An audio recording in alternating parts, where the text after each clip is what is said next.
माझ्या वेबिनार्समध्ये मी जेव्हा लोकांना विचारतो की कॅलरी डेफिशिएट म्हणजे काय हे माहिती आहे का तुम्हाला, तर त्यातले जवळपास 90% लोक त्यांना कॅलरी डेफिशिएट विषयी माहीत नाही असं म्हणतात.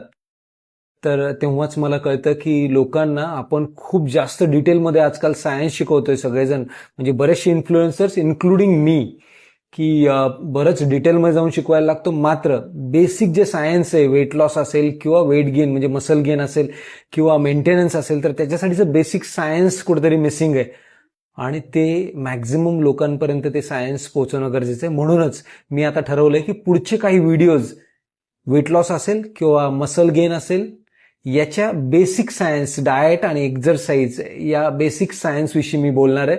आणि डाएट कसा डिझाईन करायचा, कॅलरीज काय असतात, कॅलरी डेफिशिएट काय असतं, प्रत्येकाच्या कस्टमाइज्ड रिक्वायरमेंट काय असतात याच्याविषयी मी बोलत राहणार आहे. आणि ह्या सगळ्या ज्या गोष्टी आहेत त्या एका नॉर्मल इंडिव्हिज्युअल म्हणजे ज्यांना कोणत्याही प्रकारचा आजार नाही अशा प्रकारचा इंडिव्हिज्युअल किंवा एखादा डायबिटीस असलेला किंवा हायपरटेन्शन असलेला, पीसीओडी असलेली व्यक्ती, या सगळ्या मेटाबॉलिक कंडिशनला कोरिलेट करून देखील मी त्याविषयी बोलणार आहे.